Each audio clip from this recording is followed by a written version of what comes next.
पुनर्जन्म की कहानी वैसे तो सिनेमा का शो शॉर्ट हिट फॉर्मूला रहा है, लेकिन इसके लिए एक अदद होशियार दिमाग निर्देशक की सख्त जरूरत पड़ती है। पुनर्जन्म की कहानियों में जो रस सुभाष घई ने फिल्म कर्ज में, फराह खान ने ओम शांति ओम में और अनीस बज्मी ने ताज़ा ताज़ा भूल भुलैया 3 में घोला है, वैसा कुछ फिल्म कंगुवा में नहीं है। सूर्या या सूर्य जो भी उनके नाम का सही उच्चारण है, उनका तमिल सिनेमा में बड़ा नाम रहा है। फिल्म कंगुवा में उनका नाम पूरे पर्दे पर बड़ा बड़ा हिंदी में सूर्य लिखकर आता है, तो कायदे से हिंदी लेखकों और दर्शकों को उनका नाम आगे से ऐसी ही लिखना बोलना चाहिए। लेकिन राम को रामा, रामायण को रामायणा, परशुराम को परशुरामा लिखने वाले माने तभी ये मुमकिन है।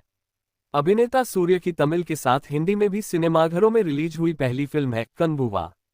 ये पहली बार जब कोरोना संक्रमण काल से ठीक पहले 2019 में घोषित हुई थी, तो उस पर आंशिक ग्रहण लगा और ये तब बंद हो गई थी। लेकिन 2 साल पहले फिल्म पुनर्जीवित हो उठी और अब सिनेमाघरों में है।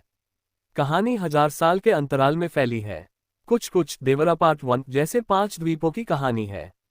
1000 साल पहले फिरंगी इन द्वीपों पर कब्जा करने आ रहे हैं और कब्जा शुरू करने से पहले इन द्वीपों को आपस में लड़ा रहे हैं। एक द्वीप के राजा का बेटा है कंगुवा। फिल्म शुरू होने के कोई आधा घंटे बाद पर्दे पर दिखता है। उसका मुकाबला परिस्थितियोंवश एक ऐसे द्वीप के राजा उदिरन से होना है जहां अंतिम संस्कार के समय पूरा शरीर को सौंप देने की परंपरा है। उदिरन के बेटे इस युद्ध में मारे जाते हैं। उसका एक बेटा और भी है जिसके बारे में ज्यादा किसी को पता नहीं। इसे निर्देशक शिवा ने फिल्म के सरप्राइज के तौर पर रखा है, सो ज्यादा इस पर लिखना ठीक भी नहीं।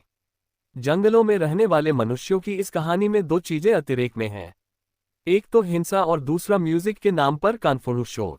अब चूंकि कहानी उस दौर की है जहां रक्तपिपासुओं का भी राज हुआ करता था, तो फिल्म एनिमल के एक्शन डायरेक्टर सुप्रीम सुंदर मौका मिलने पर पर्दा कितना लाल कर सकते हैं, ये सोचा भी नहीं जा सकता। लेकिन एक एक्शन डायरेक्टर होना और एक एक्शन फिल्म बनाना, दोनों में उतना ही अंतर है जितना रोहित शेट्टी का एक्शन डायरेक्टर होना और एक्शन फिल्म बनाना है। फिल्म कंगुवा के निर्देशक शिवा कई बार लगता है कि सुप्रीम सुंदर को काम पर लगाकर खुद थाईलैंड की सैर करने चले गए और 2-4 सीन भी वहां से शूट कर लगाए। फिल्म की कहानी में कल की 2898 एडी वाला एंगल भी है। फिल्म बताती है कि साल 2024 में देश में पुलिस की हालत खस्ता है। पुलिस कमिश्नर तक अपराधियों को अपने मातहतों से पकड़वाने की बजाय भाड़े के अपराधियों को इसकी सुपारी दे रहे हैं। फिल्म के शुरू में सूर्य ऐसे ही एक भाड़े के अपराधी के किरदार में है, जिसकी मुलाकात एक घटना के दौरान एक ऐसे किशोर से हो जाती है जो उसे उसका पिछला जन्म याद दिलाता रहता है। अभिनेता के तौर पर सूर्य या सूर्या की तारीफ तमिल सिनेमा में खूब होती रही है। उनकी गजनी, सिंघम 2 और सूर्य पोट्रू जैसी फिल्मों की हिंदी रीमेक भी बनी है और हिंदी फिल्म दर्शकों के बीच भी उनकी काफी इज्जत रही है।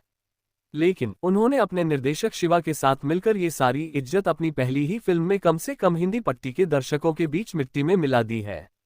उत्तर भारतीय लोग अभिनेता सूर्य को उनके सौम्य, सहज और सरल स्वभाव के लिए जानते रहे हैं और यहाँ सूर्य सिर्फ और सिर्फ रौद्र, वीर, भयानक और विभत्स रसों से सराबोर हैं।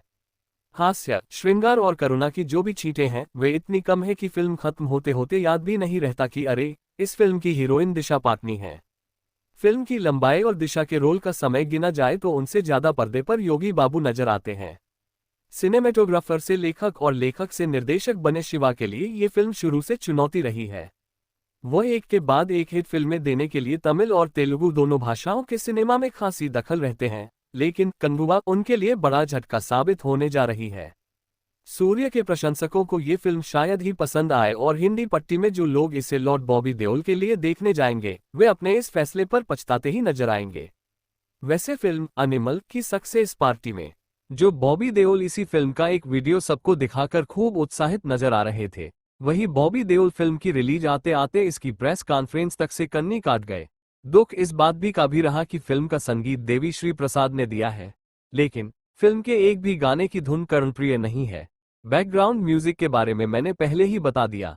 रही बात एडिटिंग यानी संपादन की, तो उसकी गलती के चलते फिल्म काफी लंबी हो गई है।